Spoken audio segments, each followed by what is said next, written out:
they could volunteer to sell their building to the local government wherever they live. And the government, in turn, would have to pay the property owner to obtain that right of first refusal rather than implementing a draconian policy that strips that right from the property owner. On top of it, they would have to try to pay fair market value. Again, it would be voluntary, but there are more constructive ways to help owners and to help finance tenants who are looking to become homeowners. Right. And I'd like to tell you about one other policy proposal SPOA has. Sure. It's a version of the Good Landlord bill. This is a concept that's been put out there in different ways, but we're going to be proposing a program where rental housing providers could set money aside for their tenants in a special escrow account. That escrow account would be used by the tenants to put a down payment on a condo or a house. The idea would be that the government would step in to provide matching funds, working together with the property owners, and in return, the property owners who participate voluntarily would receive a tax benefit. And I think that's a healthier way to form a landlord-tenant alliance, relationship, working with government, bringing owners to the table to help renters out. Another version of it involves giving owners interest-free loans to make repairs in return for the owner keeping the rent at HUD rates, or in return for the owner not increasing the rent for a number of years. But there are cooperative ways to reach our goals, to give people housing that they can afford without implementing harsh measures that hurt everyone. The other thing to consider too, and I was talking to someone about this the other day, when people give projections about how much rents are in Boston and Massachusetts, they make the mistake of including what luxury apartments cost. Of course. Right? Which should not be factored in. And they also make the mistake of including, and the media does this, they include the price of advertised rents as opposed to the real rents that most of us small property owners are actually charging. Right. Because we keep rents at more reasonable levels and we provide most of the housing in the state. So even though rents are trending up, the numbers that you get, which panic everybody, are rather inflated. They're not always accurate. And when you have tenants who form close relationships with you that you renew with consistently, you're not likely to impose a very heavy rent increase on them. It's going to be marginal because you want to keep them. They're good customers. Right, of course. You're close. The other thing, too, is that when expenses go up for the owners, like our property insurance bills are going up as much as 40%. As hard as it is for renters out there to keep up with rising rents, owners pay many more bills than tenants do. And the property insurance alone is up 40%. And the other bills, the taxes are going up, energy, water, those bills are going up, interest rates on mortgage, landscaping, the bills you pay for maintenance, those bills are all going up. And so there's, in a residential tenancy, commercial is different, but in a residential tenancy, there's only so much you can pass on to your tenant because the tenant can't pay it and they're not going to pay it. So we're getting to a point where the owners are absorbing all of these costs, which is also affecting their ability to make a profit, to stay in business, to pay the bills that their families and children have, etc. So that's also something to consider because you don't really hear that enough in the media. Yeah, the biggest thing, and I talk to a lot of my clients about this, and you hit the nail on the head. So when the media is portraying what the rental costs are, let's say Cambridge or Boston or even Somerville, let's say, if they're looking at the average cost of rent versus the median cost of rent, that could differentiate greatly, right? Because especially in a city like Boston, you could have some high-rise penthouse that may be rented for $30,000 a month, right? Like it happens. And there could be a number of those. And what happens is if the media just takes a look at what the average is, not only are they pulling where the majority is, but they're also pulling the highest high.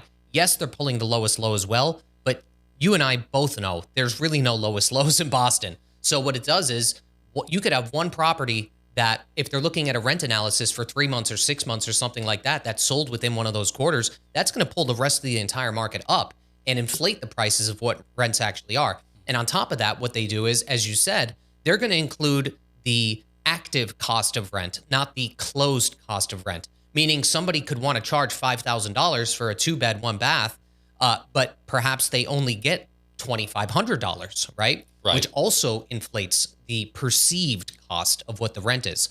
There's one thing that I wanted to ask you. I want to circle back really quickly. Mm-hmm. So you were talking about, I want people that are watching to understand this. You talked about where I'm assuming this was local government getting involved and matching, I guess, a portion or a percentage in an escrow account. Escrow account is basically where funds get set aside. And this is maybe coming from local government, right? And those funds, as you're living in the property, could potentially be used to buy a house in the future. So in terms of the government side of it, like, do you know what the ratios are, or is this something that the local government is doing, or how does it work in that regard? Because I think this is the reason I'm bringing it back up is because I think there's a lot of people out there that would like to see a portion of their rent be put it in as like that sound like on paper that sounds good, right? A portion of my rent wherever I'm renting that will build in an account that I could eventually purchase a home after 2 or 3 years. Is this something you guys are working on with local government? This is something that we came up with. A lot of SPOA board members have ideas. I was passionate about this particular one. Now, it could be changed. It could be adjusted. My initial vision was that the Massachusetts state government would be participating in this. And the other part I forgot to mention was that it's not necessarily applicable to your own tenants. If your tenants are not interested in participating, you could put those funds into a general account for renters in other parts of the state based on zip code, including renters who come from areas that are more underserved or economically challenged, and you can help them out and spread the generosity, if you will. Yeah. So in like a general account, so let's say somebody that doesn't necessarily want to buy a home, that it's your tenant, that escrow account is still created in a more general term, and perhaps you guys could offer like a grant or a home buyer grant or something like that the local government is essentially matching. So then the tenant feels as though that they have a vested interest in paying their rent on time. They have a vested interest in communicating and collaborating with the landlord. And I think that in some term, I'm on board with that. In some way, manner, or form, it's a more collaborative effort between the tenant and the landlord, and they feel like they're paying towards something versus the adverse, right? Precisely. They are paying towards their future security, home ownership, the pathway to generational wealth. I'll tell you, one thing my mother did in the past when she could afford to do it, and this came after the rent control era ended, when she could afford to do it, some of her tenants wanted to move on to buy condos and places of their own, but their parents could not help co-sign the contract. Right. So my mother would step in to co-sign with them to give them that support. And thus, that strengthened the friendships between them further. Those people, those tenants went on to become good property owners of their own. They tried to do the same for their tenants. Right. And they would send my mother gifts every Christmas. I mean, that's how people should be working together to support one another, to pay the positive energy forward, to pay opportunities forward. And that was a part of the inspiration behind this idea. And that was between her and the folks that she knew, the tenants she knew, but why not apply that at a larger level for our state as a whole? If it's scalable, right? If it's scalable, if the math on the back end is scalable, I can see that being a good idea. Right. I mean, it's better. I mean, we have to think about ideas like this because these ideas are more positive and they're much healthier than what's coming down the pike on Beacon Hill, which is all restrictive. Right. Somebody had said he's a past landlord. If the state wanted me to do that, I would increase the rent than escrow. Why does this have to be so complicated? So I think what he's trying to say is, I think where the little bit of disparity is that the money, it wouldn't be more money that the landlord is collecting, but in essence, the state would be matching a certain portion of that for the tenant itself, right? It's not necessarily you charging them more rent in order to cover this fund. It's what the state is matching, and then that's the money that would essential, like you're saving money on the back end, they're saving money on the front end, on the purchase side, because there would be potential maybe tax incentives, or as you said, a zero interest like maintenance loan or something like that to fix the property, right? It would be in return for a triple tax incentive. So for every, let's say you put $300 into this account, the government would give you $900 back. That would be the idea. Yeah. One thing that I want to talk about as well, what a lot of people want to talk about is the tax increases that happened throughout Boston. Right. So Michelle was originally proposing to increase the tax rate over a period of time on commercial tenants. That way it would alleviate the pressure on the residential tenants in Boston. Obviously, that didn't go through. I've talked about this before. Now it seems as though the residents of Boston have gotten increased taxes. You want to talk about your opinions on this? Yes. To begin with, we never would have gotten into this position if Mayor Wu had heeded the advice that she got from multiple people to be fiscally responsible and to trim her own budget, because Boston does have a bloated budget. There's a lot of wasteful spending going on. And she did not bother to communicate with the majority of people in the business community, including small business owners, small property owners. She spent all her time talking to a very small cohort, and she got them to enter into what was presented as a compromise agreement. But it wasn't really a compromise agreement because she never paid attention to the need to trim her budget. So she essentially had her cake while eating it too, minus a few crumbs.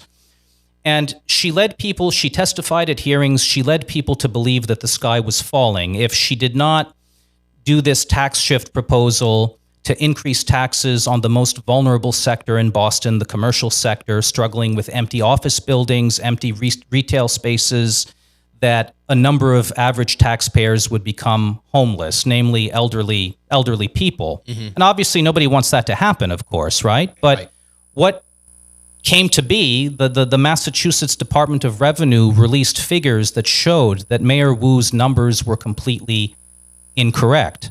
And had her plan passed, the average taxpayer that she advocated for would have saved approximately 80 cents per day, or an amount that comes to less than $25 per month.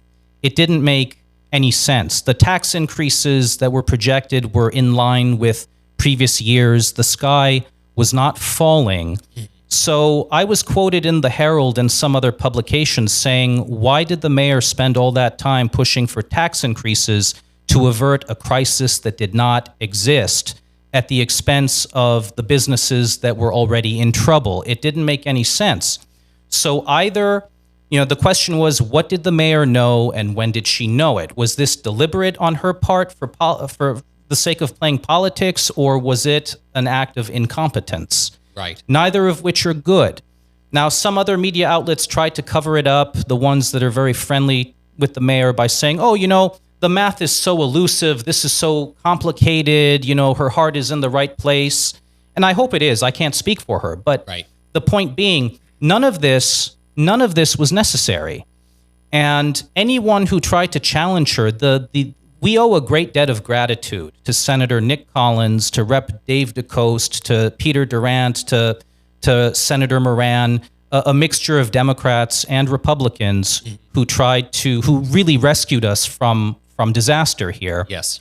One publication even tried to do a hit piece on one of these people just for the sake of retribution, even though the senator took the lead. Senator Collins took the lead in doing what was the responsible thing to do. I think they tried to say, he took big money from big real estate, but Mayor Wu has also taken big money from big real estate. So now it's interesting. Now she's coming back. She's trying to double down once again, and she's considering giving people tax rebates, which could be viewed as a good thing, but that's only if her initial plan gets defeated once again. So why the doubling down? It doesn't make any sense at all. And people have to realize too, because there was a hearing the other day, and the head of one of the unions testified, and he said, in the mayor's defense, why are common people struggling while other people are only getting wealthier? He was referring to the business community. The problem is that that's not what's really happening. They're not getting wealthier. They're taking a hit. They're getting poorer. That's why the owners of these commercial buildings are dumping their buildings for whatever they can get, and they're running away from Boston. How many times do we have to tell people that these office spaces are empty or half empty? I have a small restaurant space that's been vacant for years after the pandemic.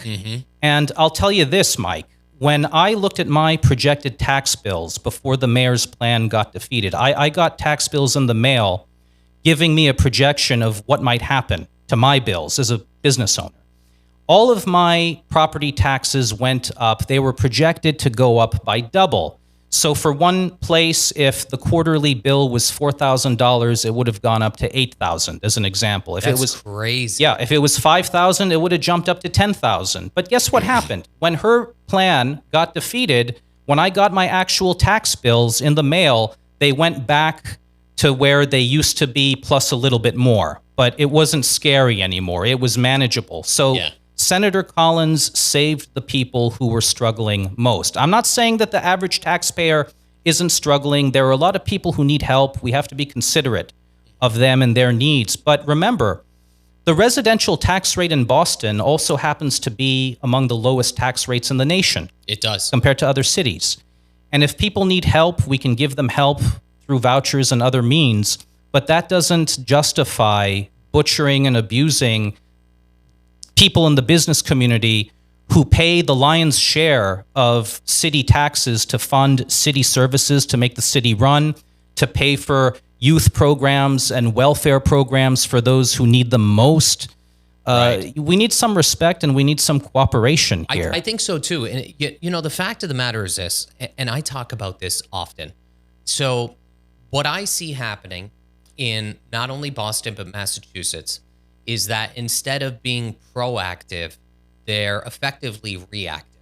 So instead of fixing the budget, right, they are reactionary and they want to tax people more, right? Instead of going back and saying, guys, you know, we have to cut this, we have to cut this, we have to cut this. No, they just want to charge people more money. And if you guys out there watching don't know this or not, he would know better than I would. What is the in terms of the budget itself, how much does the commercial property owners contribute towards Boston's budget? It's a number higher than what most people would think. I can't quote it exactly, but it's like 60%. I was going to say, 60 to 70. It's 60 to 70. Yeah. Here's the problem. It's 60 to 70%. Other cities, to my knowledge, Boston is one of the major cities, if you want to call it that collect most of its budget from real estate taxes. Yes. That's 100% true. 100%. So what happens is, of course, they're going to make it up. Any city is going to make up the taxes some way or some form.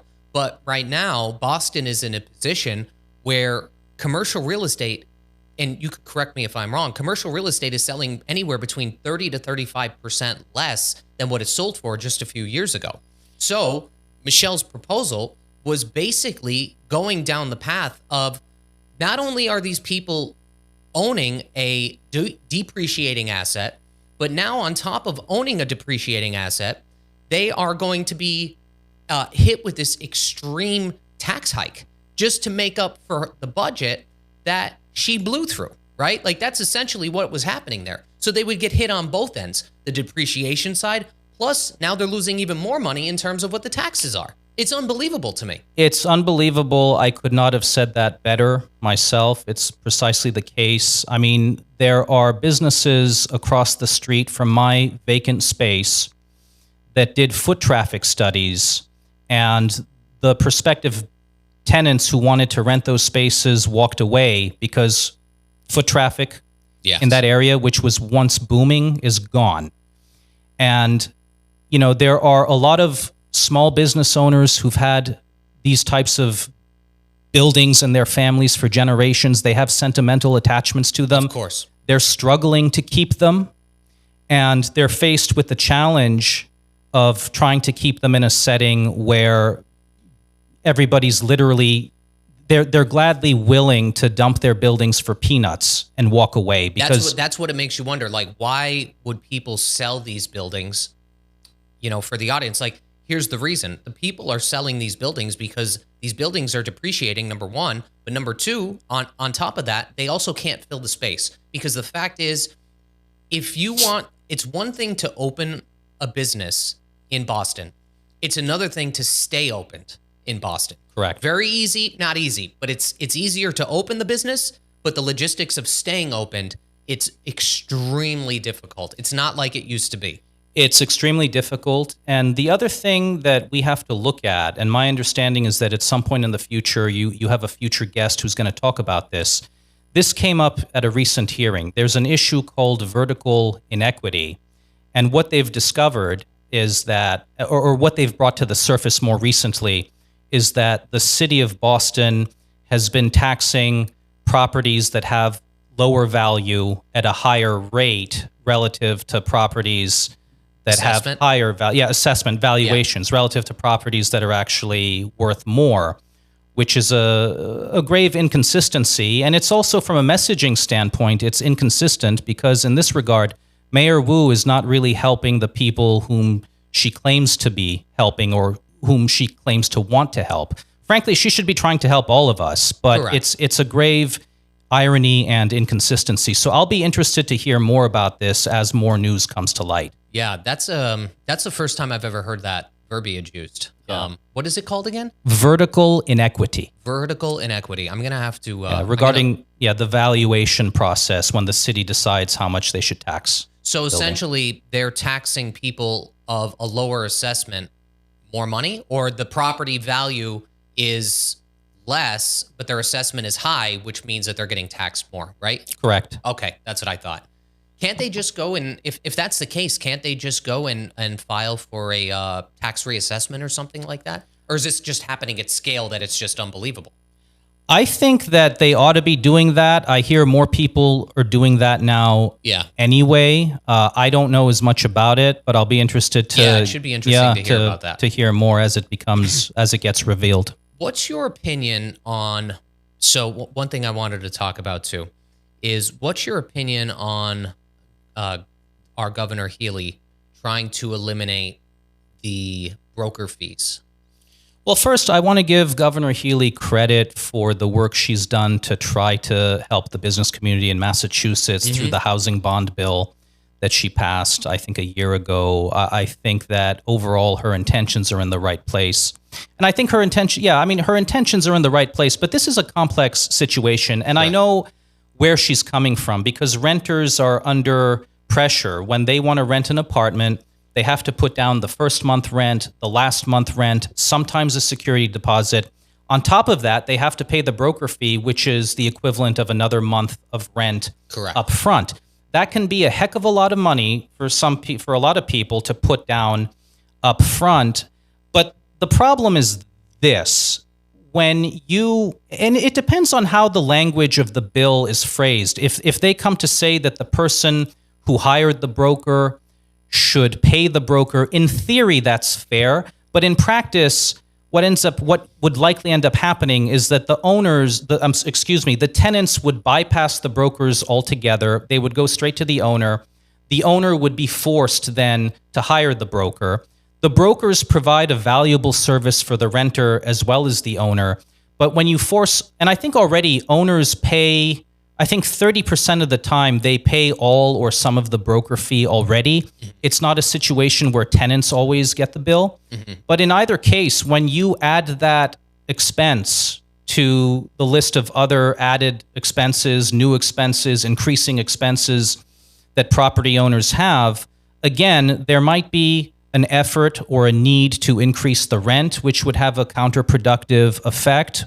Or like we said before, there's only so much you can charge a residential tenant. So that becomes yet another cost that the owner has to absorb, which could put a number of smaller owners in jeopardy, not so much the big ones. Right. But when you think about the valuable work that brokers do to help both parties, the renters and the owners, why not split the costs? Why not engage in cooperative cost sharing, make it 50-50, And I would suggest, I mean, brokers, there are a lot of brokers who are good people, but what I noticed is that they don't really stand up to advocate for themselves. Very few of them do. I agree. And there isn't enough initiative and initiation and leadership on their part to step forward to say, we're going to solve this problem by helping renters, owners, whoever pays the bills. We're going to give them installment plans. We're going to give them flexible payment options so that nobody has to put down that payment up front before the tenant moves in. And we can do this on our own without draconian, restrictive government interventions that can disrupt the balance. Right.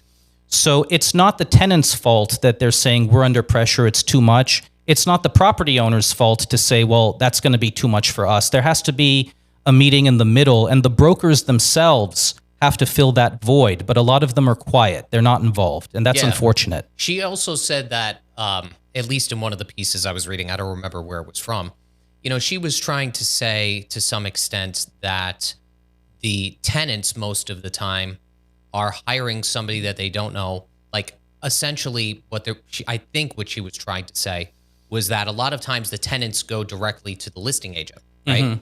And I did an analysis of over 10,000 listings over the course of the last 12 or 11 months, and over 60% of tenants actually had their own agent, right? So that means only anywhere between 35 to 40% was the listing agent also representing the tenant, okay?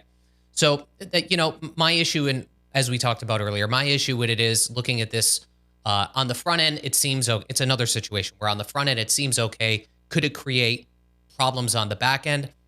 It's more than likely a possibility because essentially not every single landlord could eat that cost, right? Correct. It's a business for a landlord. They can't eat the cost. Correct. So just like the commercial property tax thing, a lot of this stuff, not all the time, but a lot of this stuff trickles down to the tenant to some extent. So that's where it gets scary because if the tenants, when they initially go, are no longer paying the broker and now the landlord has to pay it, and let's say it's $3,000, well, $3,000, they're out $3,000, right? How are they going to recuperate that? Well, there's really only one way to recuperate it, right? Right. And that would be effectively increasing the rent slightly. Now, you could take that a step further and say, well, if even 70% or 65% of landlords increase the rent even by a small increment, well, guess what? That place that just closed because this bill passes or whatever it is passes, then that unit becomes a comp for the next unit, right? Right. So that place that was renting out for $150 less last year prior to this is now renting out for $150 more. Guess what? Landlord 2 sees it renting out for $150 more. Now that becomes $150 more. So it in turn, and I'm not saying that this is what's going to happen. I'm saying this is a probable thing that can happen. But what ends up happening is it could artificially inflate rental prices, right? Like that's essentially what could happen. That's precisely true. And that's why it's important to remember that we have to increase the supply of housing, all kinds of housing for all kinds of people, because when you increase supply, expenses come down for everybody. Right. And I think that's the long-term solution that we should focus on rather than getting into the weeds about these shorter-term proposals that might have, as you indicated, that might cause more damage in the long run. Correct. Yeah, there's always it's always easy to do things on the front end and it could look good on paper and so on and so forth, but until it's tried and tested, right? Over the course of time, it ends up like I said before, if the tenant ends up paying $150 more, okay? And let's say they're in that property for a year, 2 years, 3 years. Well, guess what? That initial broker fee was a drop in the bucket in comparison to paying $150 more, for the next 2, 3, or 4 years, however long they're in the property, right? Right. But you're right. So what he talked about was, we're going to touch on this too. So he's talking about one of the biggest things that I'm an advocate of, okay? You could disagree with me on this if you want to. So what I see happen in a lot of areas, a lot of states, a lot of cities, is that they'll provide incentives for first-time homebuyers, which I have no problem with, okay? And by incentives, I mean they'll cover a portion of the closing costs depending on certain things like your income versus the AMI of an area median income, so on and so forth. You can get a portion of your closing costs paid for. Or like they did a few years ago, they had the Mass Dreams grant, which ran out almost instantaneously. Do you remember the Mass Dreams grant? It sounds familiar. Yeah, so they were basically giving up to $50,000 in grant money that was not, it didn't have to be repaid. The state had X amount of dollars that were giving out. It was gone in like, I think 60 days. Like it was projected to last way longer. It was gone in 60 days. I literally had people sitting at the closing table, maybe they're watching, that got a check back. So they went, they closed on a house, they actually got money back when they bought. I am of the stance where it's okay to a point to provide that opportunity to buyers, but I think it's more valuable to, if they have the money to do that, it would be more valuable in the long run to reinvest that money into figuring out ways to build more housing. That way everybody wins, not just a certain subsection of buyers, right? Precisely. And what happens is with a lot of these programs, because they are AMI, income restricted, so on and so forth, you could have 40 buyers looking in market A. If market A also becomes one of these proximity markets where a buyer could buy into, now you're just increasing the demand in said market. So now you're no longer bidding against 10 or 15 people. Now you're bidding against 18 or 20 people, which also artificially increases the prices because it's much easier to hand out money than it is to build.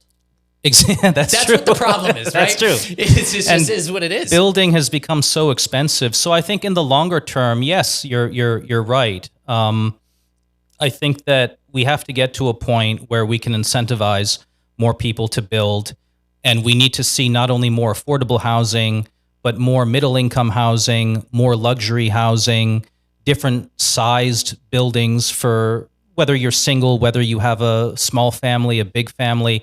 There has to be a broad variety of options out there for people who have all kinds of needs, because I think that's only then will you have the balance that you need. But, I've talked to people who have said that, when it comes to the issue of increasing supply, we feel like we're losing on that point. I mean, everybody agrees, everybody knows, but when you look at all the proposals that are coming out on that are proposed on Beacon Hill every year.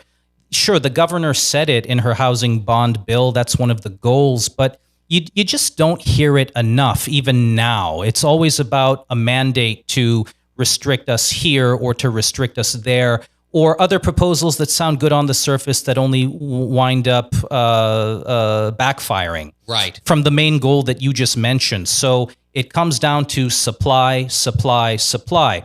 I disagree with the people who say, hey, guys, ladies and gentlemen, we can't simply build our way out of this. And they're wrong. Yes, we can build our way out of it. That's what we have to do. That's the only option. Yeah. Now, there are other things to consider. I kind of get where they're coming from, but the main focus should be to build with the idea of stabilizing prices and opportunity. You're 100% right. And what I see from, a lot of builders, developers, so on and so forth, is that they're reluctant to want to build because essentially the margins are so tight right now because of what a lot of people don't understand is that the housing market controls so many other ancillary markets as well. So for instance, since there's such a shortage in housing, guess what? Contractors are in high demand because people are just not selling their homes. So people are adding additions on, right? They're remodeling their homes, so on and so forth. So guess what? That same electrician or plumber or contractor that you were going to hire is now substantially more money, okay? Then on top of that, what happens is the cost to build, just the bill of materials alone, everything is astronomical. Not only the bill of materials, but your labor, right? Correct. So there's nothing that's essentially incentivizing these builders of these projects to want to build more projects. And set everything I just said aside, forget everything I just said. Then it comes down to the zoning, the permitting process. I know somebody that's trying to do a project in Somerville. It's been going on for years and years and years and years, and they're just trying to put up a couple condos, right? Mm-hmm. So, like you said earlier, time is of the essence with these things. If you're projecting to sell something in a market within a year and then you're not selling it for 3 years, you may be selling in a depreciating market at that time, or a micro neighborhood that may be depreciating. So I think that what needs to happen, and I don't have the answers to this, but what needs to happen is the local governments need to prioritize building more supply. They need to come up with a plan to build more supply, whether it be incentivizing the contractors or the developers or whatever it may be. Maybe like you said, like low interest loans or whatever it is. But also then on the back end, they also have to be a little bit more lenient when it comes to permitting, zoning restrictions, so on and so forth, especially for something like a condo conversion where you're taking a multifamily home and converting it into condos. There has to be an opportunity there for these people to do what they need to do. Of course, they're going to make a profit, but over time, the more supply that we have, hopefully the cost of housing will come down. And that's my opinion.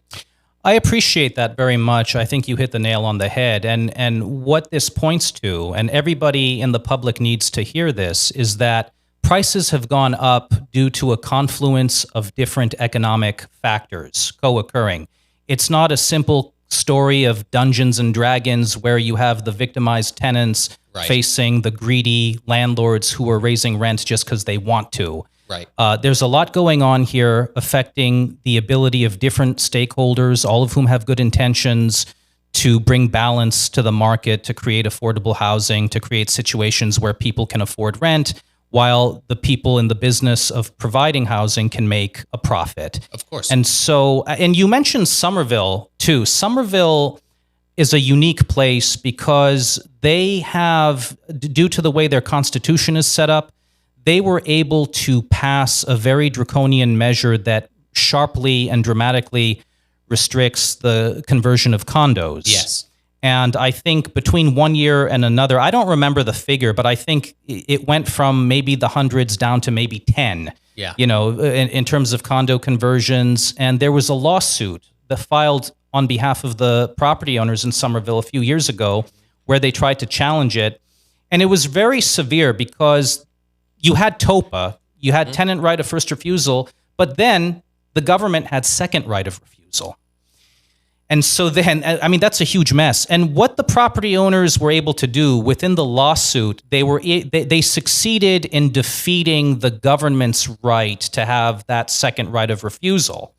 And I think the judge said, well, we have to wait and see. Property owners have to compile evidence to show how they're being harmed by this measure, and then that would be the gateway potentially to another lawsuit in the future. But lawsuits are expensive. Of course. And so the group of owners who bravely fought this, I give them credit. They're still around, they're still suffering, they're still checking in with each other to analyze the damage, because they can't cash out the way they wanted to. They can't spend money for their health care, their retirement. I mean, it's pretty devastating. Yeah, I agree. And we have to do everything in our power to avoid and to prevent what happened in Somerville from happening statewide.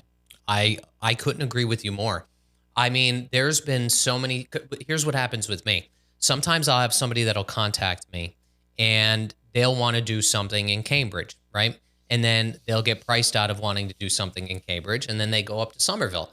And then they run into all of this zoning and regulations, restrictions, all this stuff. And it's just like, people are sitting on the sidelines. There's buildings that could be rehabilitated, right, to some point, and they're just sitting there stagnant. It's really, in the time that we're in, I think that what needs, as I said earlier, I think what needs to happen is, I think that more people need to get involved with this and really create more opportunities for people that want to buy a house, right? Correct. It just has to happen one way or the other.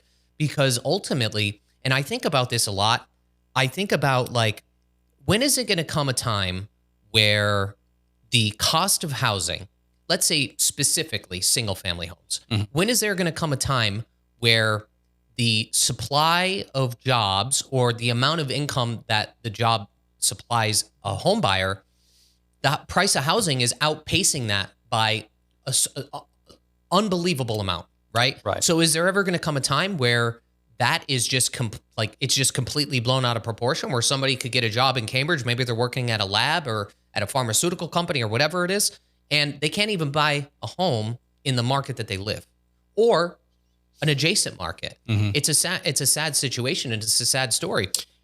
On top of that, I looked at the data for how many. Here's something that's scary. You probably know this. If you look at the last 12 months of data of homes sold, whether it be a single family home, a multifamily home, or a condo in Eastern Massachusetts, as of today, and I don't want to get the number wrong, but I know it's anywhere between 35 to 43% of homes that are sold to a cash buyer. Mm-hmm. Back before COVID, that number was like 16%. So you figure if you're going to buy a home somewhere, let's say it's Lexington, let's say it's Linfield, wherever, right? Guess what? 1 in every 3 of your offers, you're bidding against a cash buyer, right? And do you think, and this is, I know a lot of people might not agree with this, so because this is a little bit more government intervention, and I'm just curious your opinion. What do you think if at least single family homes went to a primary occupant first? Meaning somebody that wants to buy the home as their primary, right? Mm-hmm. They would have priority, right? Mm-hmm. And I'm not saying this is a good idea or bad idea, guys. Mm-hmm. I just want his opinion. If they had priority at least over a single family home. I know you probably don't want to hear that because you're a landlord, right? Well, no. I'm open to hearing that. I think what's your opinion on something like that? I think you're touching on something very important because people cannot be perpetual renters forever. Yeah. We do have to facilitate a pathway to home ownership, as we've already said during this conversation. Yes. I don't think that would threaten my business. Yeah. Because there will always be other people who either prefer to rent for various reasons or need to rent for a specific amount of time. So I don't think that we should frown upon giving people opportunities to become homeowners. Now, more specifically to what you're suggesting with regard to giving priority to the people who are seeking to be single family, their primary residents. I'd have to think about that a little bit because, and not for reasons why you might think. I mean, in my head, I'm thinking, what about the zoning? What kind of neighborhood is it? Right. Are you trying to purchase something that was a multifamily to make it single family, or are you trying to purchase a home that's already designated as a single family? I mean, there's that and other factors that come into play, but I would say that it's a discussion to have. Yeah, I think so. I mean, again, I'm not trying to eliminate a free market because essentially a home seller would then potentially have to lose out on other good offers, right? Because you could have an investor that wants to buy it, tear it down, and build something else, right? Right. So there's on the seller side, it may not be such a great thing, right? And that's the balance that we're always trying to have. Like, what's a good balance between the seller side and the buyer side? So I could see it on the seller side where, of course, everybody wants to get as many bids as humanly possible on a property. But on the flip side, like I said, Eastern Massachusetts, where you have around 40% of the property selling to cash buyers, how the heck is somebody that's, moving here or whatever, even if they got a good job, whatever, they're getting outbid, not necessarily because of price, but because there's no contingencies involved with a cash buyer. Right. These are complex but important conversations to have, and you hit the nail on the head when you mentioned the need for balance. Yeah. And so, I would have to, in fairness, think about it more closely. That's okay. But it's a very intriguing thought, and I think as long as we can keep balance at the forefront in a way that doesn't infringe upon other people's rights. Sure, of course. Or I mean, that's what happens with foreclosures. Right. You know what I mean? They'll go to a primary first before it gets, it'll go to a primary first before it goes out to a potential investor. That way, somebody that wants to buy it with foreclosure, maybe they have to have a rehab loan or something like that, won't pass conventional financing. They could buy it with a rehab loan, put a bid in, get it accepted. They're not bidding against other investors, and then they could rehabilitate the place themselves, or if it qualifies for conventional financing, they could have at it. Right, right. I'm not trying to promote laissez-faire, free market, just hands-off completely. Right, of course. I'm against, and SPOA is against government overreach when it's outrageously severe, and practically all of those proposals are in that department, but I don't know if Andrew Yang were here, he could probably come up with something that strikes a middle ground, like friendly capitalism, or there's another term that he used, human-centered capitalism, if you will. I think we should. Something needs to be done. Yeah, something needs to be done, and we have to be original. We have to be willing to go into a zone where no one has gone. I think so. And remember, we come from Boston, we come from Massachusetts. Historically, this is a place where people came up with big ideas, original ideas. They thought big. They had the courage to do things that no one had ever done. If we've done it in other areas, Mike, why can't we do it in the area of housing? Why are we always thinking about these bad policy ideas, including rent control and other, you name it, every single year? It's like putting lipstick on a corpse. It's like, and I don't want to be morbid, it's like digging up a dead body from the grave, putting lipstick on it and saying, look, that's innovation. It's not innovation. It's morbid. Not. It's insanity, as a famous person once said, and I'm paraphrasing. Insanity is the act of doing the same thing or proposing the same thing again and again and expecting a different result. So we have to put these ideas where they belong, in the cemetery of dead ideas, and we have to have the courage to be original, to be inventive, to be bold, and to actually put suggestions on the table that are truly innovative, truly new, and go down those new innovative roads and see what happens. Because what are we worried about? If it doesn't work, we circle back to the drawing board, but at least we're heading in a healthy direction rather than recycling the same nonsense that leads to failure. Exactly, because most of the solutions that are happening right now are short-term solution to a longer-term problem.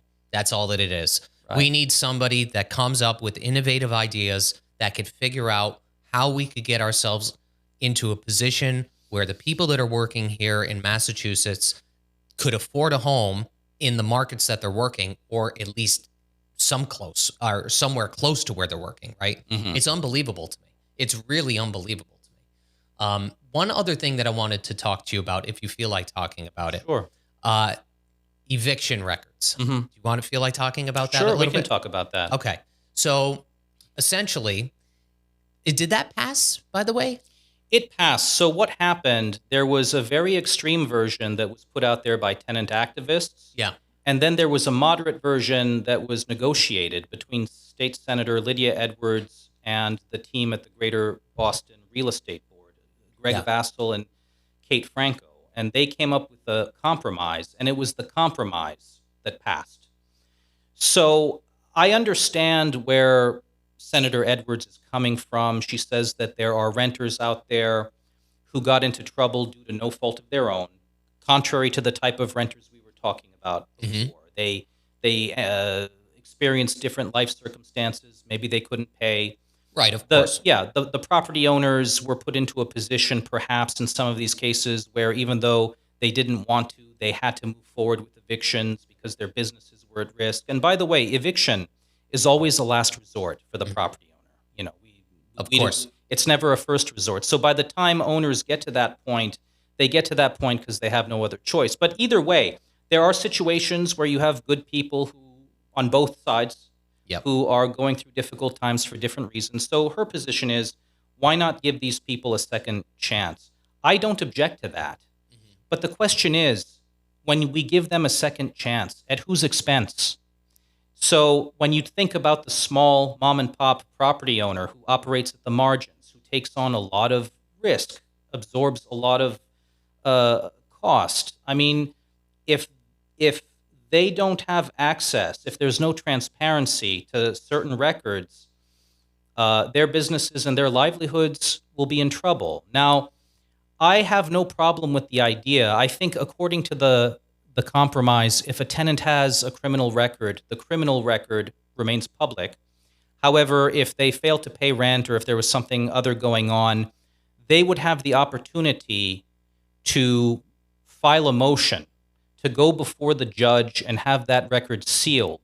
So it's not automatic. The tenant activists just wanted to make criminal records and all other eviction records automatically sealed. In this case, the tenant would have to go before the judge and make his or her case.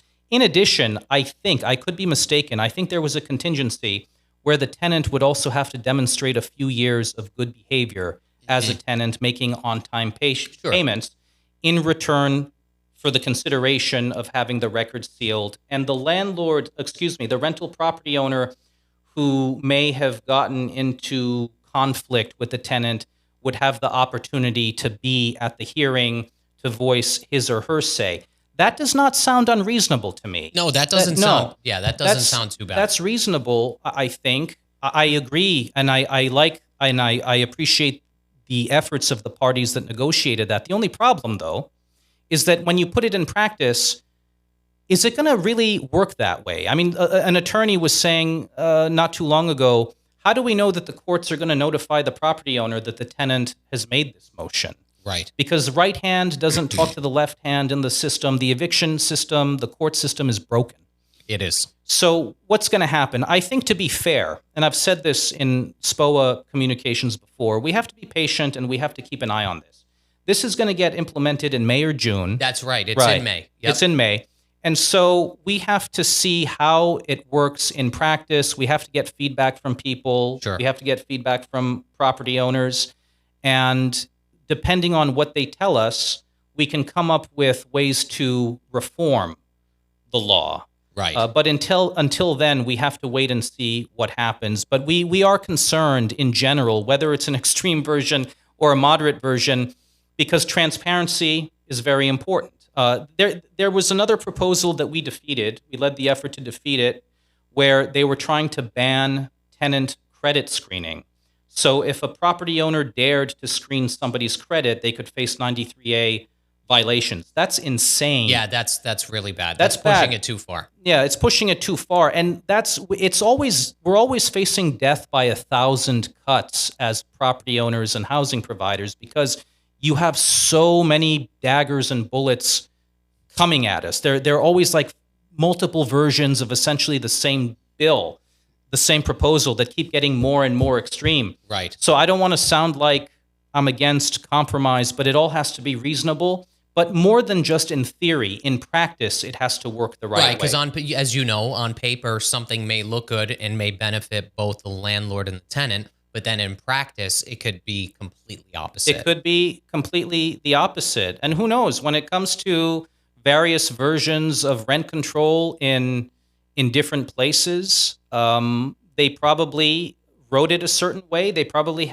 some of them had good intentions, but Sure. It didn't work out that way. I mean, I don't know during this recorded conversation if we talked about what happened in Minnesota. I don't think that we did. I think we did prior. Prior. Right? Well, just to be in summary, in St. Paul, Minnesota, recently, within the past couple of years approximately, they passed rent control in St. Paul. And what ended up happening, people and businesses migrated from Minneapolis. And so what ended up happening within 6 months or so, free market Minneapolis saw lower rents in conjunction with higher housing supply, whereas rent-controlled St. Paul saw higher rents coinciding with lower supply. So, Right. I mean, that's the biggest irony. That wasn't supposed to happen. So it truly turned into a tale of two cities that had stark differences, and it got to the point where the mayor of St. Paul, who was pushed to pass rent control by the city council, turned around and said, wait a minute, I have to try to roll this back. This is not what I thought was going to happen. And he's a young guy, a relatively young guy. I don't think he knew the history of rent control in other places. I think he tried to water it down, but I don't think as of this day he's been all that successful. So this is a warning call. When you pass it, it's hard. It's very hard to get rid of it. Whether you want to talk about rent control or any other draconian policy, we have to be very, very careful in Massachusetts. I agree. So somebody commented, wouldn't that depend on the area and how much housing is needed in that area? And I could answer that, and he could answer that as well. I think that anytime there's any levels of rent control, yes, it could potentially be market-based. So meaning what happens in market A may not necessarily translate to market B. However, at least what people should consider is what's happened throughout history with it, right? Like Correct. you need to so whenever you're creating these things, again, this is my opinion, you need to model it off of something, right? And while one market, like market A, may not be as similar as market B, you have to have some levels of data in order to come up with at least a somewhat comprehensive plan in order to know what to do to move forward. So that's why this is a complicated topic. And it could pass, and if it does pass, something may need to change in the future, right? Well, right. And to your point, from what we know, it has never worked anywhere. Correct. It has never worked anywhere in the United States. It has never worked anywhere in Europe. They just got rid of it, I think, in Argentina. Yeah. One of the Central or South American countries, I think it was Argentina. And, within a very short amount of time, it made a big positive difference. Yeah. Let's remember something. I'll use Cambridge as an example, Cambridge, Massachusetts, because that was really the main hotbed of rent control. It had the most extreme version of rent control. In 1994, as we were led to believe, a lot of voters in Cambridge wanted to keep rent control because there were multiple reasons. I think a lot of people are just afraid of change. Sure. They're not necessarily happy with what they've got, but they don't know what's going to come next. But 9 years later, the people of Cambridge had an opportunity at the city level to vote on rent control again, to send a petition to Beacon Hill to overturn the ban for Cambridge. And after people had nearly a decade to see what life was like after rent control ended, in a landslide, they rejected rent control by a margin of 61% to 39%, in the place that at one time supported that policy the most. Right. I mean, that's very telling. End of story. Yeah, it's a situation where, again, on paper it looks good, but the fact is, you and I have been in real estate forever, right? The people that are sometimes passing these laws or these bills, whatever it may be, may not have as much experience with the whole thing, right? Right. So on the front end, you're reading something and you're reading a bill, you're reading this, and this makes sense. This will save people money. But like, they're not analyzing it far enough, or they don't, their colleagues, whatever, are just not looking at it thoroughly enough to understand the intricacies of what could happen in the longer term. They're worried about short-term results, but the long-term results are detrimental, is basically what happens. The long-term results are detrimental, and it disappoints me that the people in government who keep pushing this radically, I mean, they're ideologues. Yes. They just want to push a certain agenda so that they can have control over housing policy at government hearings. But that control doesn't benefit the renter, the average renter. It clearly doesn't benefit the owners or the other stakeholders. It's really a political scam designed to benefit a select few, Right. Who could manipulate the system to their advantage and benefit that way. Yeah. And we just have to be very, very vigilant. So I think we're going to wrap up. Do you want to talk about anything else, or let people know that our potential landlords, if they want to potentially join the SPOA organization? Well, Mike, I want to thank you again. This was a wonderful conversation. It's a wonderful program. I appreciate the chance to be here. Thank you. Our website is SPOA.com. That's SPOA.com. If you're interested, you can log on to our website. You can look at our newsletters. You can also look at our podcast series, which is called SPOA Housing Policy Series. It's a program that I host and moderate, and we talk with different people in the industry, from brokers to even people who aren't necessarily in the industry. We've spoken to people who have served in government. We've spoken to people running for office. We've spoken to news reporters who cover various aspects of housing. So we are in it for the right reasons. We're looking for a balanced approach that benefits renters and owners alike equally. We strive for balance every day because right now there is no balance in government, especially with the proposals that are coming down the pike. And I would just remind people, I've seen protesters with signs out there. I know they're frustrated. I'm not knocking them for their frustrations. But they have signs that say people before property. And on one hand, I can agree with a part of that, but we also have to remember, in the spirit of balance, that the business owners who provide that property are people too. We are human beings. We are vulnerable. We perform an essential service to house people and to give other people jobs across different industries. Our taxes fund government services. So you can't just push us aside and not consider our challenges. So we have to remember the dignity of the property owner, the dignity of the so-called landlord, even though that's not what we are, is just as important as the dignity of the tenant. And we have to end the politics of us versus them.